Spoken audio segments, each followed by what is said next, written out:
Sudden గా video తీస్తున్నాను, claps వాడే చేస్తున్నాడు, భలే క్యూట్ గా అనిపించింది. మదర్ కి ఇంతకంటే ఏం కావాలి చెప్పండి. వాళ్ళు 1 by 1 మూమెంట్ ఇస్తే మనకు హ్యాపీగా అనిపిస్తుంది కదా.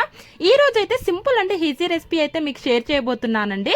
నాకు రెగ్యులర్ గా వచ్చే కామెంట్ లో రాగి జావా పిల్లలకి ఎలా పెట్టాలని. రాగితో చాలా విధాలుగా ఫుడ్ అయితే ప్రిపేర్ చేసుకోవచ్చు. నేనైతే రాగి విత్ బనానా అయితే మీకు చూపిస్తున్నాను. చాలా బాగుంటుందండి, పిల్లలు కూడా చాలా ఇష్టంగా తింటారండి. ఫస్ట్ ఒక 2 టేబుల్ స్పూన్ రాగి పౌడర్ తీసుకొని ఇలా ఉండలు లేకుండా కలిపి పెట్టుకోండి. ఇప్పుడు ఒక గిన్నె తీసుకొని అందులో వాటర్ కొంచెం పోసేసి కొంచెం హీట్ అయినాక మనం ముందుగా కలిపి పెట్టుకున్న రాగి పౌడర్ అయితే యాడ్ చేసుకోవాలి. ఇలా కలుపుతూనే ఉండాలండి. బనానాని ఇలా కట్ చేసుకొని మంచిగా హ్యాండ్ తోటి అయితే స్మాష్ చేసుకోండి, సరిపోతుంది. ఇప్పుడు స్మాష్ చేసి పెట్టుకున్న బనానా ప్యూరీలో రాగి అయితే యాడ్ చేసుకోవాలి. ఇలా ఒకసారి మిక్స్ చేసుకుంటే సరిపోతుంది. రియాన్ బాబు అయితే చాలా ఇష్టంగా తింటాడు. ఇదే రాగితో చాలా డిఫరెంట్ ప్రాసెస్ లో అయితే ఫుడ్ ప్రిపేర్ చేయొచ్చు. ఇంకెందుకు ఆలస్యం, మీ పిల్లలు కూడా చేసి పెట్టండి, చాలా ఇష్టంగా తింటారు. గురించి స్పెషల్ గా చెప్పాలా చెప్పండి. ఇందులో ఉండే కాల్షియం, ఐరన్, ఫైబర్ తో పాటు ప్రోటీన్స్ కూడా అందుతాయి. ఇది పిల్లలకి చాలా హెల్ప్ అవుతుందండి. వీడియో నచ్చితే చిన్న